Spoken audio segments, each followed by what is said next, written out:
Let's see how this one is going to play out then. Prototype machinery and a variety of different cars over the course of this legendary circuit in the heart of Belgium. Kai de Bruyne in the Toyota GT1 on pole position. He's got Samuel Cardinal in the Sauber Mercedes C9 alongside. Then you've got Jose Serrano in the 2010 Peugeot 908. Kilian Drumont in the Nissan R92. That's going to be a tricky machinery on the lyrics, with Paul Ura in 5th place in the Jag XJR9. Then the Mazda 787B that we saw a few moments ago. Takuma Miyazono behind the wheel of that one. The Toyota GR10 Hybrid from 2021 is alongside Valerio Gallo's Porsche 962 from the 80s. Then you've got Takuma Sasaki in the Porsche 919. Guy Barbara in the Mazda LM55 Vision Gran Turismo. In a Stroza in the Audi R18 from 2016. And Adriano Carrazza in the Hyundai N Vision Gran Turismo machine. Now, Jimmy, as we said, variety of different machinery for this one. There's been a fair bit of balance of performance action going on as well. Yeah, really tricky, because a lot of these cars, of course, would never race each other in periods. To get them to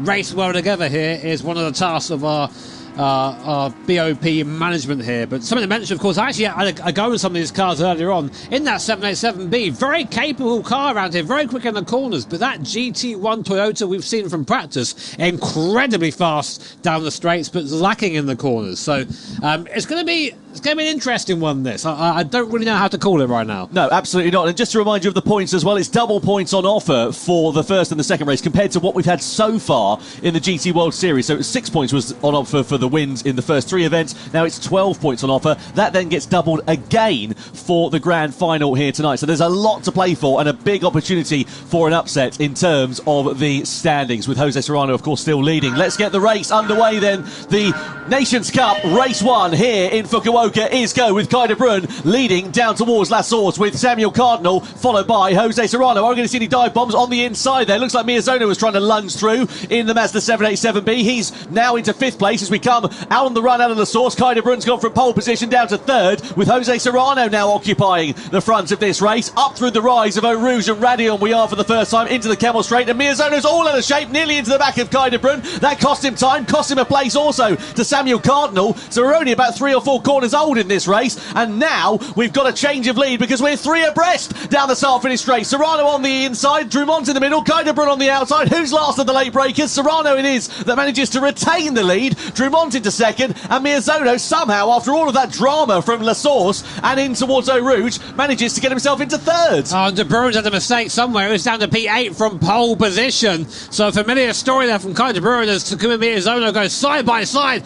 with Paul Ura. Sasaki moving up as well in the Porsche 919. So a hectic start there, and profiting from all of that is Jose Serrano. Great start from the Spaniard, ideal for him as we're in the midfield there. Paul Ura battling against Sasaki, and you're seeing all the differences of these cars here, and getting a Stroza up to P5. Those hybrids really fast off the start here, but being held up slightly by this Jaguar. Look at that cork in the bottle effect, and they're all together. You can barely throw a towel over them. Yeah, you can see the newer prototype cars are just so much quicker in this midsection, the technical part of the circuit. When you get onto the long straights, that's when the older machinery will prove to be beneficial. But look at the gap the top 2 have got already at this stage. Jose Serrano, Kilian Drumont already with 2.3 seconds in their pockets over Paul Ura, and you've got cars there that are separated by about 18 years in terms of total time. The 2010 Peugeot 908 being chased by the 1992 Nissan as we come down in towards the bus stop chicane. Drumont having a look, Serrano going for a slightly defensive line into there,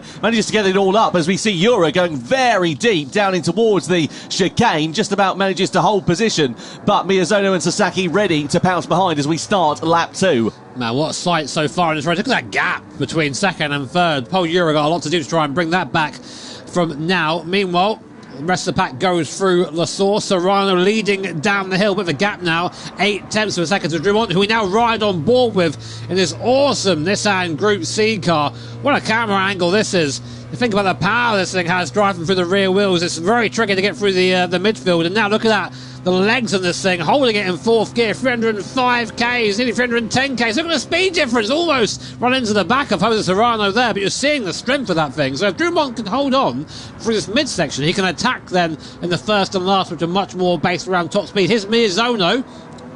He's trying to defend here from Paul Ura, 787B, running well so far, but there's now a big gap between the leaders and this second pack. Gallo and De Bruyne under investigation for a collision. Gallo's down in 10th place, De Bruyne's in 7th position, so De Bruyne clearly in the wars on the opening lap there of that race, and it's cost him a fair bit, and might be set to cost him a little bit more as well. Down in towards Pouhon we go. Let's have another, we can pick out what happened between Gallo and De Bruyne. So Gallo's there in 10th place. Where's De Bruyne going to unfur in all of this? So Gallo got into the side of De Bruyne, and that sent Guy Barbara into the pit wall on the exit of the first corner as well. That's why the Australian driver is now down into 11th place.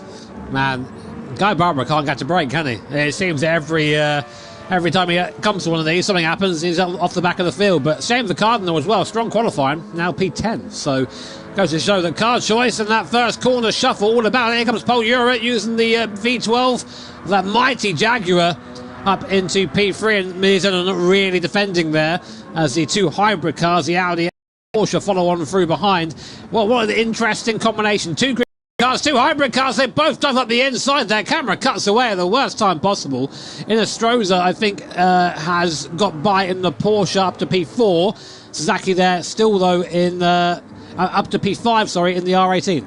Inestrosa up 7 places from where he started on the grid. He was 11th, just to remind you as well. So the Chilean really making some good ground in the opening stage of this race. Very impressive. It's only an 8-lapper, which doesn't sound that long, but of course it's a very long lap here at Spa-Francorchamps, about 7 kilometres in total, as Laboutelle has come into the pit lane then here. So clearly some problems for the Frenchman, because we weren't expecting any pit stops in this race. Not quite sure what has happened to him, but that's not a good way for him to start proceedings for the World Finals. Meanwhile, Inestrosa in the slipstream of Ura, looking to the inside down at Lake Coombe. Can he make it stick? Side by side they go. Ura's got the inside line. He's going to switch to the outside line, and then Inestrosa does go through in the Audi R18 and into 3rd place. That's opened the cork in the bottle. Look at it. The two followers of Miyazono and Sasaki are ready to pounce there as well. Yeah, what a great little scrap this is there. Again, two Group C cars taking on cars far younger than them, and still just about managing to hold on, as Inestrosa in 3rd place. Now, I think he's got to try and look forward, try and chase down Drummond Serrano. They've had an easy time of things so far. Update on Laboutelle there. I think that's just a rage quit, Tom. 2 in 2 days from him, man. It's poor showing. Don't like to see that.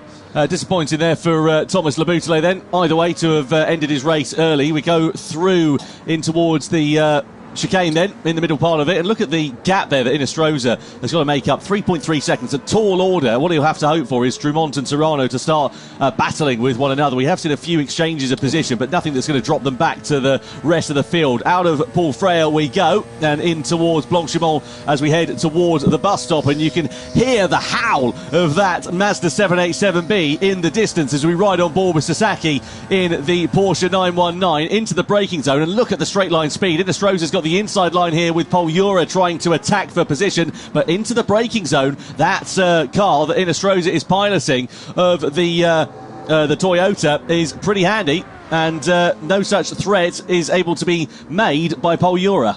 So in the background, that GT1 popping into frame, and Kai De Bruyne. Man, what an awful start from Kai De Bruyne. We were sort of saying earlier with Kai, he's really fast over a single lap, but just can't always seem to get it together in the race. And the same, I think, seemingly happened there as well. But we go on board with Miyazono, again, using that draft. And they're going to be a bit quicker than this Audi in the straight line. It's slow down the straights, this Audi. Look at it, really slow. Here comes the Jaguar. Here comes the Mazda. Through they go, past Inestrosa in the 787B with Miyazono. Awesome pictures here as you make it through Lecom. And what an awesome little back and forth. These hybrids, they charge up the hybrid during the braking zone. So they'll get a burst initially out of the corner. Then they're slow down into the straight, whereas these 787Bs, what's hybrid, they say? Let's just burn more dinosaurs. That's how they do it. Yeah, certified 90s moment there. Yeah. Super fast down the straight with those two cars. Inestrosa, we ride on board with him. My apologies. I said he was in a Toyota a few minutes ago. Of course, he's in an Audi R18. I need to get my eyes tested. Coming down in towards Pouhon we go as we ride on board with the Chilean driver. Interesting fact for you, by the way. Half of this grid, 50%, they're all former champions in one way or another. Some in the Nations Cup, some in the Manufacturers Cup. But a very, very well-esteemed grid in this. And that is why we're seeing such close competition on track. Through this chicane we go, as Miyazono is now going to be the driver that is under threat here from Inestrosa. Of course, both Serrano and Inestrosa, both part of the winning combination for the Manufacturers Cup yesterday, so they're on a bit of a high at the moment with that momentum. We joined this battle yet again. Definitely the most interesting part of this race, this little scrap for third. As at the front, you see that Euro is just trying to get away in the Jaguar, but they can't do it. As soon as they break down here again into the bus stop, it's a big recharge zone for these hybrids. They're going to have a huge burst of speed coming out of his corners here and have a chance of getting back on through past the Group C cars. Not a great race so far for Kai de Bruyne, as we know from pole position. He's down into 7th place. Also for Sam Cardinal as well. We've hardly mentioned the Canadian. He's into 10th position at the moment, considering where he started on the grid. He was on the front row. So the two drivers who were very quick in qualifying earlier on this afternoon, it's not translated into a strong race result for them here so far. Still a few laps left to go, though, as we come over the rise of Eau Rouge and Radion. Innestrosa all over the wheel tracks of Takuma Miyazono here. So Audi R18 versus Mazda 787B versus Jaguar XJR9 as well. Down the straight we go. Euro goes for a slightly defensive line, just moves over to the right hand side, back into the traditional racing line for the braking zone. Miyazono not able to launch an attack into Lake Oom. Yeah, just also having a look at the gap for the lead there. Drummond getting much closer down that first sector. Again, that Nissan that he's piloting, trying to follow Jose Serrano much quicker down the straights. Paul Euro setting the fastest lap of the race in that Jaguar, so there's still pace there for sure. But the lap times, super similar there, Tom. The top three drivers have all done a time within 300 of each other. Yeah, exactly. So fastest lap, but it doesn't count for much because, of course, the gap's going to stay exactly the same. So Euro, despite the fact that he's pushing on like he's left the gas on, as Miyazono's got a 1 second penalty for colliding with another car. Now, that's going to be very detrimental to him because you've got Innestrosa, you've got Sasaki, all within a very close distance. So it's going to drop him down a minimum of 2 places here, and it might bring it back of that group as well. Let's look at what happened then for Takuma Miyazono. So we're away for this one, then coming down in towards the first corner, side by side, and Miyazono just biffed it into the back of Kylian Drummond. That is what sent the Toyota wide at the start of this race and cost Sam Cardinal positions. No, that was Kai de Bruyne. I beg your pardon. Yeah, in there. But yeah, so I wondered how we got over there. I remember seeing that. I think, how did you get there? But that apparently is how that happened. So Paul Euro then. His job's going to become slightly easier now that Miyazono's off the back of that little pack here. Let's see if that 787B now can get back in touch with his hybrids now that the draft. So here's a battle for the lead. Jose Serrano leading still in that Peugeot. Behind him, though, Kylian Drummond in that Group C car. Now, this is where that Nissan has the legs. Watch that gap as we come over Eau Rouge and Radion and up towards Lake Combe. The live point standings on your screen there. Unsurprisingly, Jose Serrano would increase his lead if the race were to finish as it is now. But still 2 and a bit laps left as we're on board with Drummond. Look at this in the tow again, over 300 kph, almost driving up to the back like he's standing still there. He's just trying to show his nose, but from that far back, that's a different postcode. I'm not sure that's going to happen. No, exactly. If he was a half a second closer or so, you'd know he would be very much within striking distance going in towards that chicane. But as you say, just a bit too far away at this point. So lap 6 out of 8 we're on. Pretty steady at the front end of this race. Serrano and Drummond, that gap sort of ebbing and flowing, but not really coming down to a point where Drummond is able to launch a move. And you can see coming down through this technical second part of the circuit here, that's where the newer car, the car that's Jose Serrano, the 918 that he's piloting, is going to be at an advantage relative to the Nissan that Kylian Drummond is driving. That's a good middle sector, though, by Drummond. This is where Serrano has been sort of gapping him over the last couple of laps. Let's see what he's like through the chicane here and through the Stavlos, because that's where Serrano needs to build the gap, because he's vulnerable on the straight. So here we are, out of the right-hander. You see the drive of the Peugeot out of there. Great acceleration. But now he's got to try and contend with 700 horsepower of Nissan Group C goodness. So up towards the bus stop here. Is this corner flat for Drummond? It must be in this thing at this speed. Let's have a listen. Oh, easy. But look at this now. Really close to Serrano. Will he go for moving to the bus stop? No, but you have to think, Tom, he's thinking about something maybe the end of into Lake Combe. Feels like a bit of a dress rehearsal, doesn't it? Serrano was slightly deep in the middle part there of the bus stop chicane, but due to the nature of that corner, you can sort of gather up that mistake, and it doesn't really cost him too much time. Subsequently, he has a massive boost coming out of the final turn, going down in towards the first corner. run down in towards Eau Rouge and Radion. It's just, again, ebbing and flowing. He's a little bit closer, a couple of tenths of a second to the better. Last time around, in terms of the lap times, literally a tenth of a second separating Jose Serrano and Kylian Drumont. Paul Ura's challenge looks to have come to a bit of a halt, unfortunately. He was in the 203s last time, so whether that's a mistake or whether that car is just chewing through its tyres a bit more remains to be seen. But either way, Ura not quite close enough. Someone who is closing, though, is Kylian Drumont. He pulls alongside Jose Serrano as we come in towards the braking zone. That's as close as it's been for now for Kylian Drumont. That's his best opportunity yet to challenge for the race lead. Maybe that is the dress rehearsal that we are seeing from the Frenchman as we get ready to go into the final lap and a half of this race. And you couldn't have cars, could you? A Peugeot diesel versus a Group C Nissan. Meanwhile, here is Sasaki in the 919 Evo going almost into the back of Inestrosa. Dive up the inside there. Very opportunistic. I don't think he meant to go for that, to be honest, but he saw himself going up the inside, and that was that. So there is Sasaki in the 919. It's a rare sight, that, actually, seeing two cars from pretty much the same era actually fighting with one another in this race. Fantastic job that Sasaki has done to get himself into fourth position. Third place would be even better, though. More points on offer. Just another reminder for you, 12 points is the maximum for the race lead, all the way down to 1 point, of course, and double the points for the grand final. No to tail we are, though, still from third all the way down to sixth place at the moment, with Miyazono bookending this one in the Mazda 787B. So I'm keeping one eye on the gap between Serrano and Drumont here, because that's going to be super important coming on to the last lap. Keep an eye, though, also on this fight. Ura heading this train. Miyazono has managed to climb his way onto the back of the train after that penalty, so he's not out of it yet.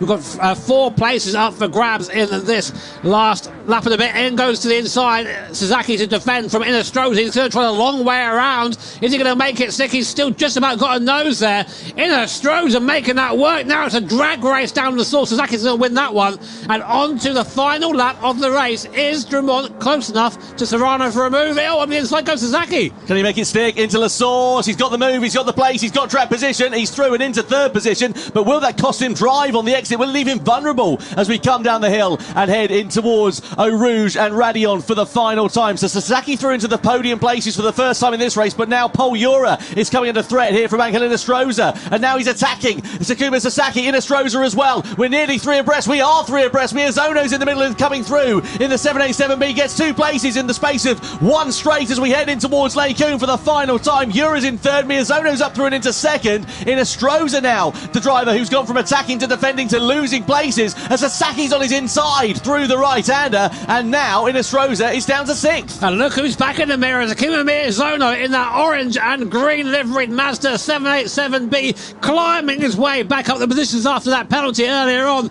and now Paul Ura knows he's going to have a challenge on his hands to keep that third place to the end of the lap, and then Miyazono crowding Sasaki there to the edge of a circuit. A bit late that move, but you're seeing the difference in acceleration here. That 787B cannot contend with the hybrid power of the 919 Evo and the Audi, but only half a lap to go. Maybe they keep it. Look how close Drumont is now. Yeah, these drivers know that these points are absolutely crucial at the early stage of the weekend here for the championship. So Drumont wants to try and take points out of Serrano. Ura needs to get third place to try and hold on to as much of a lead as he possibly can at the top of the table. On board we ride there with Kylian Drumont. One more opportunity left to challenge for the race lead, and he's just too far away from Jose Serrano. We're coming towards the braking zone at this point, and I don't think, unless he goes for a Dandare move on the brakes, Drumont looking to the inside. The door gets shut, though, by Jose Serrano, who blocks the line and holds firm as we come into the final corner. Jose Serrano wins race 1 of the Nations Cup here. Froggerson from Kylian Drumont, and Miyazono is through on pole Ura for third place in a drag to the line. The 787B gets a podium here in Belgium ahead of Ura, Sasaki and Angel Inestrosa. A fantastic race there with all different types of machinery, and that is a brilliant way to start off proceedings here in the Nations Cup for the World Finals. I thought for a second Drumont was going to get that done. That was a